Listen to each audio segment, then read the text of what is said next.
When we talk about national income, we have studied chapter 18, 19, and then 20th chapter talks about what? 20th chapter talks about methods of measuring national income. Yes or no? Yes. Anna, so what are the three methods? Come on, speak up. Value added income. Net adds value added method, income method, and Methods expenditure. of measuring national income. So there are three important methods. Number one is what? Come on. Value added. Value added method. Yes or no? Okay, so when you add all the components of value added method, what do we get? Come on. We get GDP at market price. We get GDP at market price. Then the next method is what? The next method is income method. When we add the components of income method, what do we get? Come on, speak up. What do we get? NDP, FC, also known as Domestic. very good, also known as domestic income. You don't know? पढ़ क्या? पढ़ो अब ढंग से. अब उसके बाद कौन सा है? Last method is what? Last method is expenditure method. Yes और no? Yeah. So the last method is expenditure method. When you add up the components of expenditure method, what do you get? Come on. NNP, FC. GDP at GDP. market price. Right? After adding and subtracting, we come to what? We come to national income. National income means what? Yes, national income का मतलब क्या है? National income means net national product at factor cost. Yes or no? याद कर लो. This is your last chance, guys. I'm telling you. Okay. Suppose we are doing expenditure method and we got the answer in GDP at MP, but now we need to convert the answer into national income. We want national income, so we need to convert GDP at market price into NNP at factor cost. Yes or no? So in order to convert GDP into NNP, G will be converted into N. That means gross will be converted into net. What you are going to do? Minus depreciation. Yeah, your D will be converted into N. That means your domestic will be converted into national. What are you going to do? ठीक है, वो हम last में करेंगे. NFI वाला काम हमेशा कहाँ करते हैं? लास्ट में. NP, market price is going to get converted into factor cost. What are you going to do? Minus. Very good. Minus net indirect taxes, and domestic to national means plus NFIA. Is it clear, guys? Any doubt? Pakka? No doubt? Sure. Now, we are going to do value added method tomorrow. That means in the next class. Today I am starting with income method and expenditure method. Got it? Yes. Sure. If you have your notes, well and good, you can refer the notes. I'm telling you, please study very nicely if you want to get 4 marks. Full. Okay? Starting with income method. Now, even though if you have the notes, you need to see your. Look, guys. You have to understand, whenever you have to calculate national income by income method, we need what? We need to add up certain things. Okay? What we need to add up? Come on. Compensation of, come on guys. Compensation of employees. Correct? उसके बाद operating surplus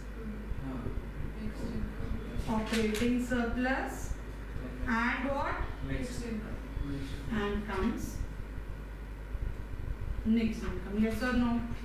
This seems easy. अगर सुन लो, ध्यान से सुन लो, अगर तुमको ये directly दिया है क्वेश्चन में, कॉम्पनसेशन ऑफ एम्प्लॉइज दिया है, ऑपरेटिंग सरप्लस दिया, तीनों को ऐड कर दो, तीनों को ऐड करोगे तो एनडीपी एट एफसी मिल जाएगा, मिलेगा कि नहीं मिलेगा? मिलेगा, एनडीपी एफसी मिल जाएगा और उसको कन्वर्ट करके जो भी पूछा है वो तुम निकाल लोगे, हाँ या नहीं? डेप्रिसिएशन का एक और नाम क्या होता है?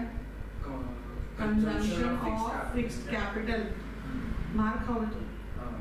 हाँ बोलो, ठीक है। आप ध्यान रखो, कॉम्पनसेशन ऑफ एम्प्लॉइज में 3 चीजें आती है, क्या क्या? जल्दी कौन बता रहे? Very good. Wages and salaries in cash, contribution wages and calories, wages and salaries in kind, last, यही ध्यान रखना है, यही आपको करता है confuse. Contribution by employers, contribution by employers towards, please understand guys, they will give you the questions with employees, you don't have to consider it, ठीक है? contribution by employers towards social security schemes। बताइए कोई doubt है? सुन लो, वापस सुन लो। wages and Gauri समझ में आ रहा है कि नहीं आ रहा है? Yes, ma'am. Wages and salaries in cash का मतलब है एम्प्लॉयर्स, एम्प्लॉयज को कोई भी सैलरी दे, बोनस दे, कमीशन दे, डियरनेस अलाउंस दे, है ना, ट्रैवलिंग अलाउंस दे, हाउस अलाउंस दे, ठीक है? ये सारी की सारी चीजें किस में आएगी? Wages and salaries in cash. Wages and salaries in kind में क्या आएगा? कोई भी रेंट फ्री अकोमोडेशन दे दिया, है ना, कि आपको रेंट नहीं देना है, कोई फ्री मेडिकल फैसिलिटीज आ गई, समझ आ रही कि नहीं? फ्री हाउसिंग फैसिलिटीज, हॉलीडे या वेकेशन देना उनको, ये सारी चीजें क्या होती है? काइंड में होती है। समझ आ रही कि नहीं आ रही बात? On the other hand please understand contribution by employers towards social security schemes को सप्लीमेंट्री लेबर इनकम भी बोलते हैं। क्या बोलते हैं? Supplementary labour income. क्या बोलते हैं? अभी एग्जाम में आ जाएगा, फिर तुम बोलोगे हमने तो पढ़ा ही नहीं है।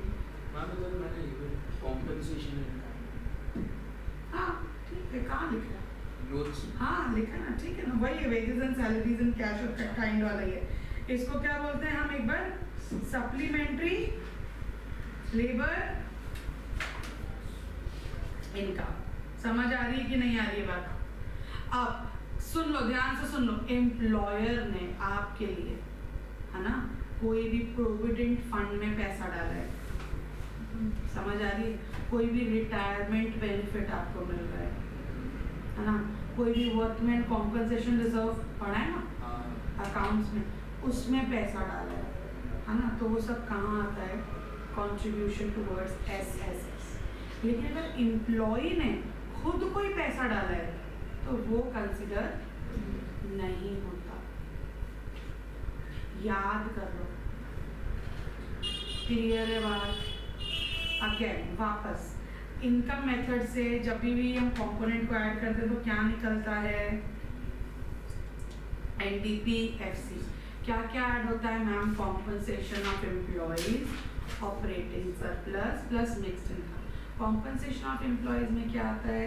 Wages and salaries in cash, wages and salaries in kind, contribution by employer towards social security schemes. Again, understand guys, if in the question it is given wages and salaries in cash and compensation of employees, what are you going to take?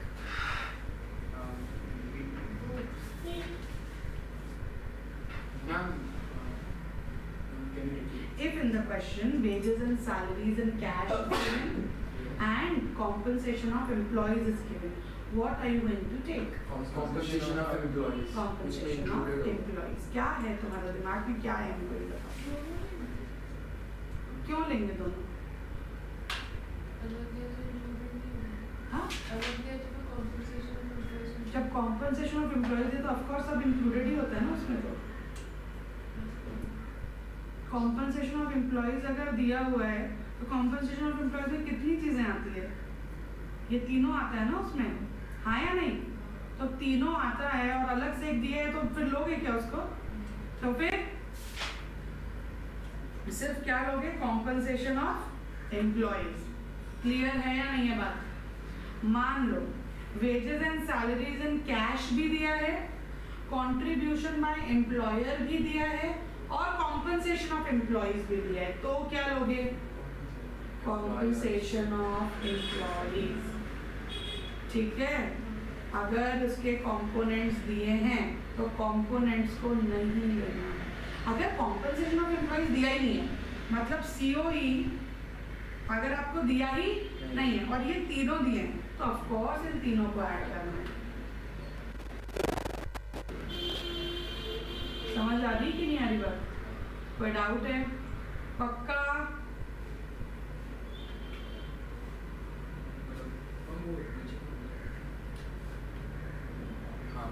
अभी रुक जाओ लिख लेना. Clear है इतनी बात सबको? पक्का? No doubt.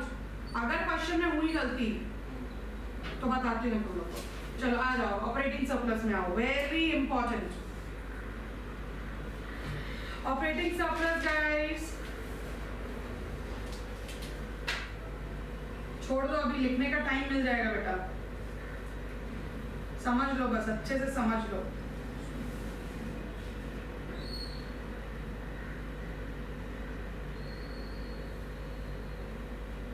देखो बेटा, ऑपरेटिंग सरप्लस में क्या आता है? सुन लो ध्यान से, ठीक है? Income from property, income from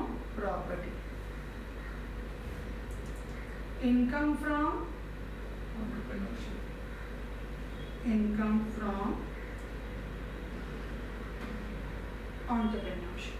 ठीक है? प्रॉपर्टी से कोई भी पैसा अगर आपको मिलता है, ठीक है, तो वो किस में आता है? ऑपरेटिंग सरप्लस में. प्रॉपर्टी से क्या पैसा मिलेगा? रेंट मिलेगा मैम, ठीक है, इंटरेस्ट मिलेगा मैम,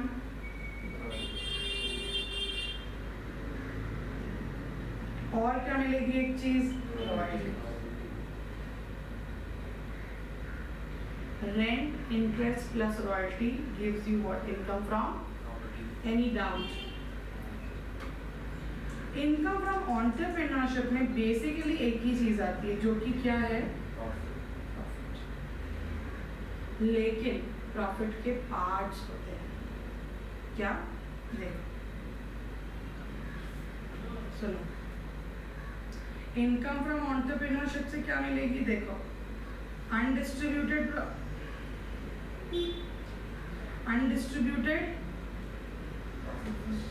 एक और नाम क्या है अनडिस्ट्रीब्यूटेड प्रॉफिट्स का? कल ही पढ़ा था,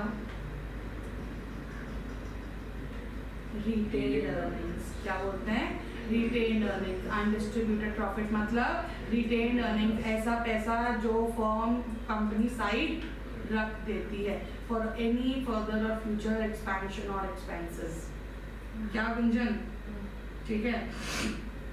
अब सुनो, अनडिस्ट्रीब्यूटेड प्रॉफिट्स मतलब क्या होता है? रिटेन मतलब पैसा साइड रख दिया.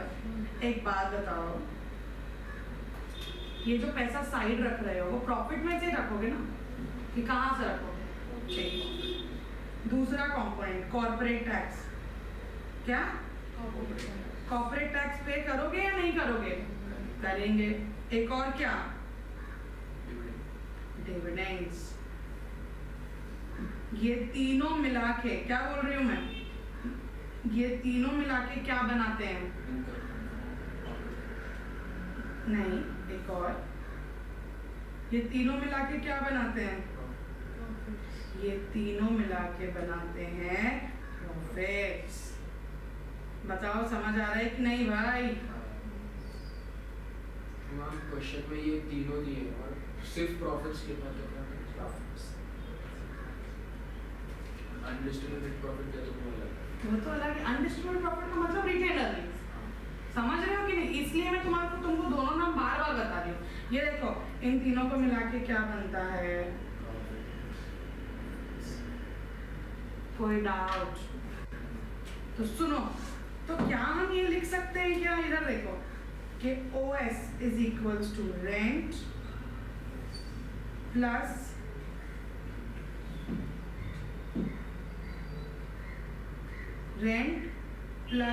Interest plus royalty plus profits.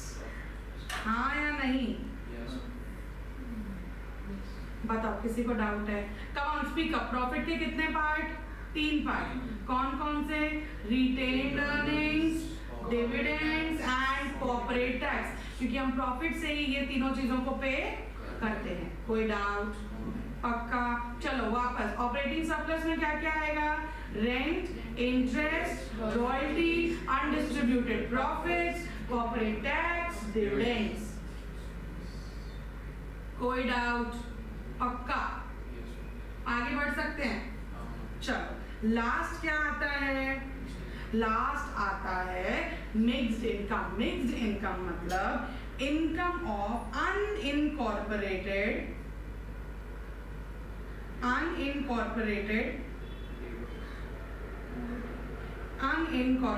Enterprises, है ना? ऐसे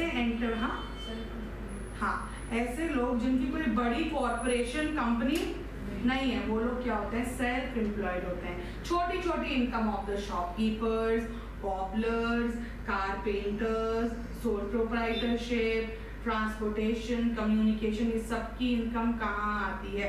मिक्स्ड इनकम में। मिक्स्ड इनकम हमेशा मिक्स्ड इनकम के नाम से ही क्वेश्चन में आती है। बताइए किसी को कोई डाउट? बताओ, is it crystal clear? Gauri any doubt बेटा? No, ma'am. पक्का? सॉरी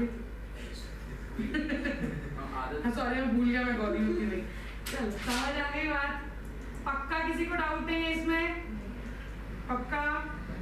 चलो यहाँ से फोटो खींच लो और ग्रुप में भेज देना। लो आ जाओ।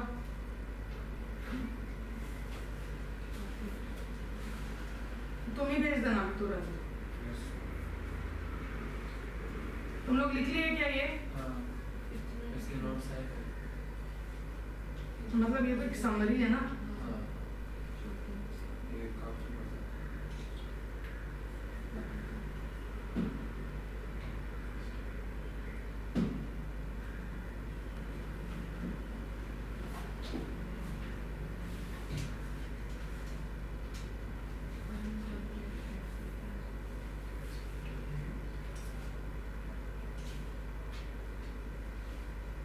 बस छोटू सा तो है यार। ये लो।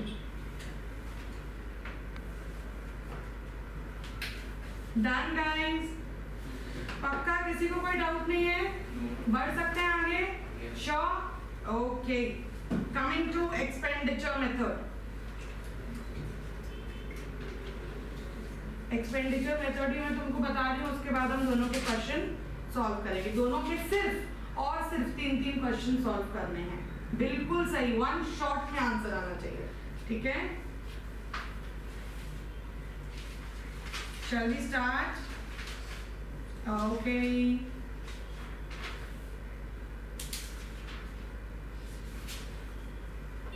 Expenditure method. देखो, जब हम इनकम मेथड की बात करते हैं ना, तो इनकम मेथड का मतलब है कि जितनी भी इनकम होती है लोगों की, जिस भी वे में, वो सारी हम कंसिडर करते हैं। Specially the factor incomes, interest factor income, profit factor income, salary वगैरह, लेबर इनकम, सब फैक्टर इनकम। जब हम एक्सपेंडिचर मेथड पढ़ते हैं और एक्सपेंडिचर मेथड से क्या निकालते हैं, नेशनल इनकम निकालते हैं तो हम क्या कंसिडर करते हैं, हम इनकम को एक्सपेंडिचर के पॉइंट ऑफ व्यू से स्टडी करते हैं, क्योंकि one persons expenditure is another persons income. We have to take into account the expenditure of all the 4 sectors of the economy. Okay, so what are the 4 sectors? Household sector, firms, government and rest of the world. ये चारों sector के खर्चे जब आप add करोगे, that will add up to the GDP MP. जो भी आएगा उसको हम क्या बोलेंगे, GDP. बताइए, कोई डाउट? पक्का? Yes. बढ़े? चलो, कितने होते हैं सेक्टर बताओ? 4. कौन कौन से? Household, firms, government and rest of the world. Government and rest of the world. Very important. Any expenditure done by the household is known as Consumption. private final consumption expenditure. ठीक है, चलो आ जाओ. Private final consumption expenditure. हाँ या नहीं? Yes. चलो दूसरा, ये हाउस होल्ड्स का हो गया. उसका क्या, दूसरा वाला क्या है? Gross domestic capital formation. और Investment expenditure. National domestic capital formation. Net. Net, हाँ सही, net. मतलब जो भी अभी खर्चा है वो फॉर्म्स का खर्चा है. तो कैपिटल फॉर्मेशन का एक और नाम क्या होता है? इन्वेस्टमेंट. है ना? तो क्या लिख सकते हैं? Investment expenditure. हाँ या नहीं? उसके बाद तीसरा क्या आता है? तीसरा आता है गवर्नमेंट. क्यों तुमको फोन चलाना है? नहीं, रुद्र रखो फोन. Government final consumption. और दूसरा लास्ट क्या है? Net export. हाँ या नहीं? जिसको हम बोलते हैं exports. This is not direct as it seems. ये इतना डायरेक्ट नहीं है जितना ये दिख रहा है. Private final consumption. देखो, जब भी हम प्राइवेट फाइनल कंजम्पशन एक्सपेंडिचर की बात कर रहे हैं, मतलब हम यहाँ पे किसकी बात कर रहे हैं एक्चुअली में? हाउस होल्ड्स की. सुनो मेरी बात, ध्यान से सुनो. हाउस होल्ड्स जो भी कंजम्पशन एक्सपेंडिचर करता है, सिर्फ वो यहाँ पे आता है. कंजम्पशन एक्सपेंडिचर का मतलब क्या? डे टू डे चीज़ें खरीदने के लिए जो वो खर्चे करता है वो आता है कंजम्पशन एक्सपेंडिचर में. क्लोथ्स, ग्रोसरीज, है ना, मिल्क और ये सारी चीज़ें किस में आती है? कंजम्पशन एक्सपेंडिचर में. कोई भी कंज्यूमर गुड्स जब वो खरीदते हैं तो वो किस में आता है? कंजम्पशन एक्सपेंडिचर में. समझ आ रही कि नहीं आ रही? तो इसमें 2 चीज़ें बेसिकली आती है. कितनी चीज़ें आती है? सुन लो, बहुत इंपॉर्टेंट है, फिर कंफ्यूज मत होना. Consumption expenditure by, come on, consumption expenditure by households and